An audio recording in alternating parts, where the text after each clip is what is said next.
Hello everyone, welcome back my YouTube channel mister Rohit Kewat. मेरा नाम Rohit Kumar. So guys, आज के इस वीडियो हम चलेंगे पॉलिटेक्निक का एक मस्त टॉपिक रहेगा कि 4 से भाग देकर घात ज्ञात करना। क्या रहेगा कि 4 से भाग देकर हम किसी भी संख्या का घात को पता लगा सकते हैं। तो चलिए शुरू करते हैं। ये तो आपका सबसे अंतिम टॉपिक होने वाला है। इसके बाद आपका जो टॉपिक है, जो चैप्टर था संख्या पद्धति, उसका सारा टॉपिक समाप्त होने वाला है। ये आपका अंतिम टॉपिक हो गया।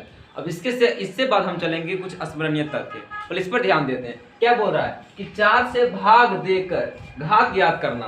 जैसे कि हम बता दूं, जैसे कि कोई भी संख्या है, ठीक है, कोई भी संख्या का घात रहेगा, जो घात रहेगा उसमें से हम 4 से भाग देंगे, ठीक है। तो जो हमारा शेषफल आएगा वही कुल संख्या का घात का कुल मान रहेगा। आपको नहीं भी समझ में आया तो हम इसके बाद से आपको समझाते हैं, ठीक है। सारा इसमें खेल रहेगा कि कोई भी संख्या का हम ना कोई भी डिटेल जाने हुए उस संख्या के ऊपर जितना भी घात रहेगा, जैसे कि कोई संख्या के ऊपर, जैसे कि जैसे कोई भी संख्या के ऊपर दे दिया 200 पर दे दिया इतना 4 दे दिया घात, ठीक है, 200 पर दे दिया 4 घात। हम इसको बिना कोई हल किए हुए इसका इकाई का अंक ज्ञात करना सिखाएंगे। ऐसे तो हम पिछले वीडियो में भी आपको इकाई का अंक ज्ञात करना सिखा दिए थे। आपने वो वीडियो नहीं देखा होगा तो मेरे वीडियो के डिस्क्रिप्शन में उसका लिंक दे दे, जाकर उसको जरूर देखिएगा, ठीक है। अब यहाँ पर से हम चलेंगे, जैसे कि कर देंगे, ठीक है। हम जिस तरह से हम कॉलम बना रहे हैं आप उसी तरह से एक कॉलम बनाए, ठीक है।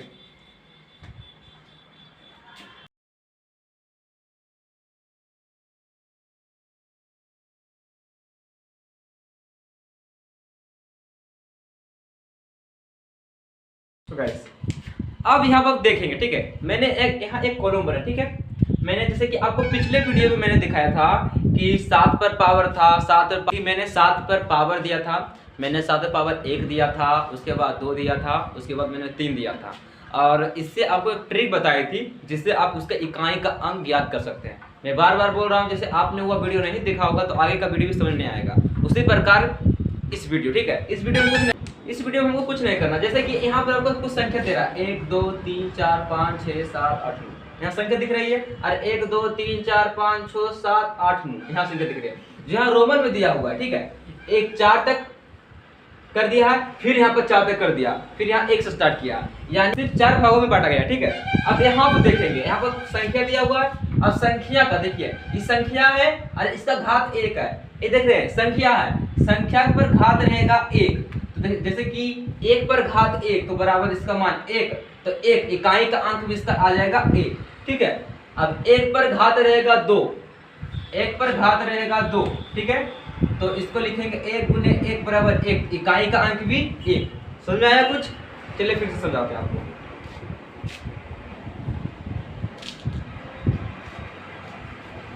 देख सकते हैं, जैसे कि जो ए संख्या दिख रहा है ये आपका आधार हो गया, जो ए संख्या दिख रहा है आपको वो घात हो गया। हमको संख्या के ऊपर रख करके उसका इकाई का अंक निकालना पड़ेगा। इसको याद करके ही आप आगे निकाल सकते हैं। जैसे कि 1 पर पावर देंगे 3, जब 1 पर पावर देंगे 3 तो इसका मान भी 1 आएगा, इकाई का अंक भी इसका 1 हो जाएगा। 1 पर पावर देंगे 4, 1 पर पावर देंगे 4 तो 1 ही आ जाएगा। कितनी बार गुना करें बात की पड़ेगा, तो इसका सब इकाई का अंक हो गया 1 1 1 1, ठीक है। मैंने इसका कर दिया काम भैया। अब बोलेगा 2 पर पावर 1, क्या है 2 पर पावर 1, यहाँ 2 ले देंगे, पावर 1 दे देंगे, तो इसका 2 आ जाएगा, इकाई का अंक क्या हो जाएगा 2। 2 पे पावर 2 क्या है, 2 पे पावर 2 करेंगे तो 2 गुने 2 बराबर 4, इकाई का अंक कितना आ गया मेरा 4 आ गया, ठीक है।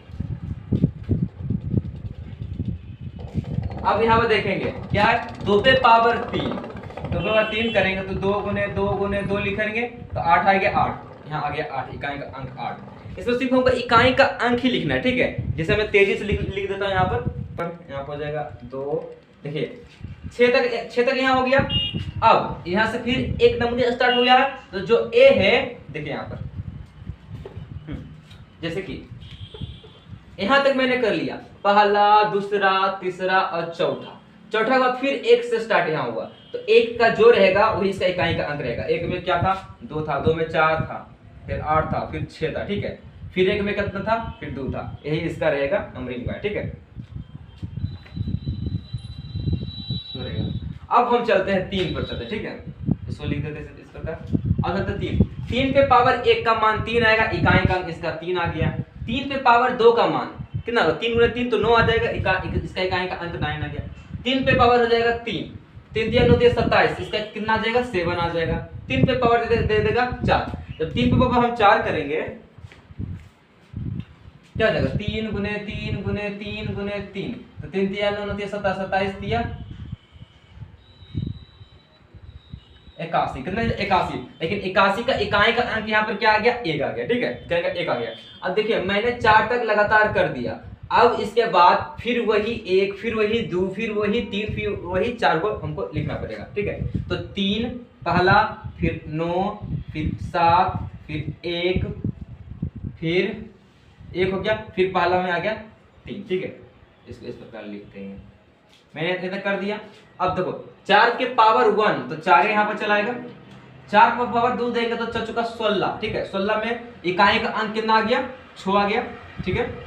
अब 4 पावर देंगे 3, जब हम 4 पावर देंगे 3 में तो 4 × 4 × 4 तो चुका 16, 16 चुका 64, तो 64 में इकाई का अंक कितना मेरा आ जाएगा, 4 आ जाएगा, हम देंगे 4, ठीक है। अब हम देंगे 4 पे पावर देंगे कितना, 4, तो 4 × 4 × 4 × 4 1 2 3 4 तो 16 16 का 64 64 चौका 64 × 4 कर देंगे, 16 16 हो गया 1 6 चौका 25, फिर कितना 256, कितना आ गया 256, इसमें कितना आ गया 6 आ गया। मैंने 1 का कर दिया, 2 तक कर दिया, 3 तक कर दिया, 4 तक कर दिया, ठीक है। अब वही दोबारा दोबारा दोहराते चलेंगे, ठीक है। देखिए फिर यहाँ 1 का स्टार्ट हुआ तो 1 का 4 हो गया, फिर 6 हो गया, फिर 4 दे देंगे, फिर 6 देंगे, फिर यहाँ पर 4 हो जाएगा, ठीक है। इसी प्रकार हम करते रहेंगे, इसी प्रकार हम यहाँ से आगे करते रहेंगे, ठीक है। अब 5 की बात करें तो सब में तो 5 5 आ जाएगा। 5 की बात करें तो 5 पावर 1 का तो 5, 5 पावर 2 का तो 25 के 5, फिर 75, 5 5 5 5 5 5 5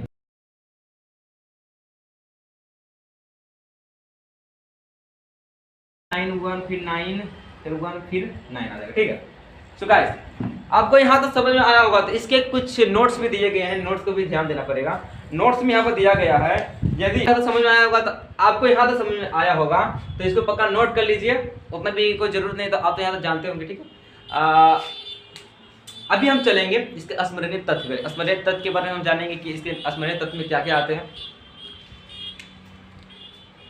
क्या स्मरणीय तत्व में इसके क्या क्या आते हैं। कि यदि कोई संख्या का इकाई का अंक 0 1 5 6 हो तो, यदि भी कोई संख्या का इकाई का स्थान 0 1 5 6 में से कोई भी एक हो तो इसका जो इकाई का अंक आगे निकल के आएगा वो अपरिवर्तित होगा, कोई भी कुछ आ सकता है, ठीक है। तो गाइस आपको वीडियो अच्छा लगा तो इस वीडियो को लाइक एंड सब्सक्राइब जरूर कीजिए, अभी कर दीजिए। अभी हम चलते हैं इसके स्मरणीय तत्व पर, ठीक है।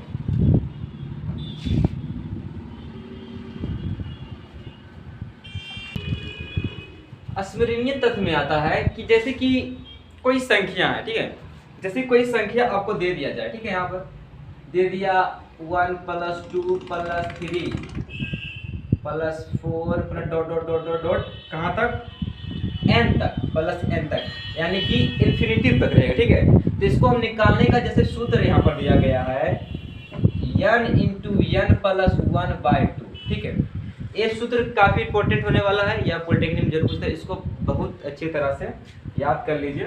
अब इसके हम आगे चलते हैं, ठीक है। जैसे आपको दे दिया जाए 1 का स्क्वायर + 2 का स्क्वायर + 3 का square dot dot dot dot plus n का स्क्वायर दे दिया जाता है, इसके लिए अलग सूत्र होता है। इसका सूत्र होता है n × n + 1 × 2n + 1/6 होता है, ठीक है। अब इसका 3 नंबर में जाए तो अब क्यू दे दे, 1 पे पावर क्यू + 2 पे पावर क्यू + 3 पे power Q dot dot dot dot plus n पे पावर क्यू दे दिया जाए तो इसका आ जाएगा मेरा n × n + 1/2 का पूरा का स्क्वायर हो जाएगा, ठीक है, 4 में। अब समांतर श्रेणी का कुछ सूत्र है, जैसे समांतर श्रेणी में दिया रहेगा सूत्र, उसको भी ध्यान देना पड़ेगा, जिससे आपका हिसाब बनाने में कोई दिक्कत आपको नहीं होगा। यदि कोई दे दिया जाए, ठीक है, n पद निकालने के लिए, जैसे कि दे दिया है a comma a plus D comma a plus 2d dot dot dot n पद निकालने से बताए थे आपको क्या होता है, तो a plus n minus 1 into D होता है, ठीक है। डी मेरा हो गया। पास में चलते हैं। अब बोलेगा इसका n पदों का योग निकालने के लिए बोलेगा, ठीक है। मैंने आप बताया था जैसे कि a into A plus D into A plus 2d, क्या है एनमा पदों का योग बोलेगा। तो मैंने बताया था इस योग में हम s बराबर सूचित करेंगे, तो लिखेंगे s बराबर n/2 into 2a plus n minus 1 into का d कर देंगे, ठीक है, इंटू कर देंगे डी कर देंगे। सो गाइस ये थे कुछ बेसिक थे, इसमें से कुछ और दिए गए हैं। 6 नंबर में दिया गया आपका कि भाज्य बराबर क्या होता है। भाज्य बराबर क्या होता है, ये तो सब जानता है। भाज्य बराबर क्या होता है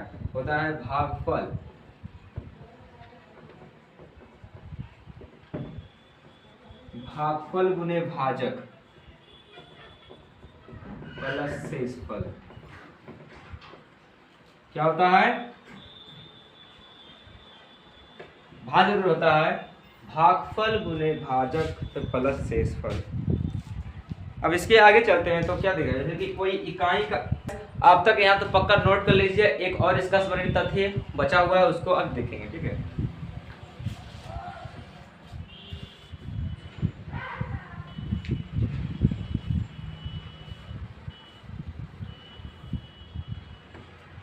आखिरी बचा हुआ है 7 में दिया हुआ है। क्या होता है, जब किसी संख्यात्मक गुणनफल में शून्यों की संख्या, क्या है, गुणनफल में क्या है, शून्यों की संख्या ज्ञात करने के लिए क्या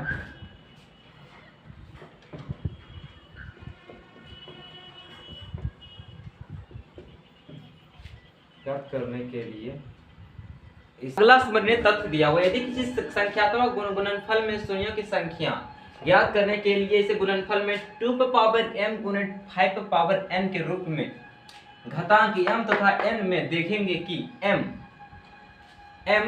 ग्रेटर देन n या m स्मॉल देन n या m इक्वल टू m, तो इनमें शून्यों की संख्या करने में से m n n अथवा n होगी, ठीक है। आपको नहीं भी समझ आएगा तो अभी इस पर हम एक एग्जांपल लेकर आपको समझाते हैं, ठीक है। एग्जांपल में क्या है कि यदि आपको कोई संख्या दे दिया जाए जैसे में दे दिया जाए, क्या दिया है, 12 गुने 18 गुने 15 गुने 40 गुने 25 गुने 16 गुने 55 गुने 105। अब बराबर आपको दे देगा यहाँ पर 2 के पावर 10 गुने 5 पावर 6 डॉट डॉट में दे दिया, ठीक है। अब यहाँ पर हम ध्यान देंगे, ठीक है।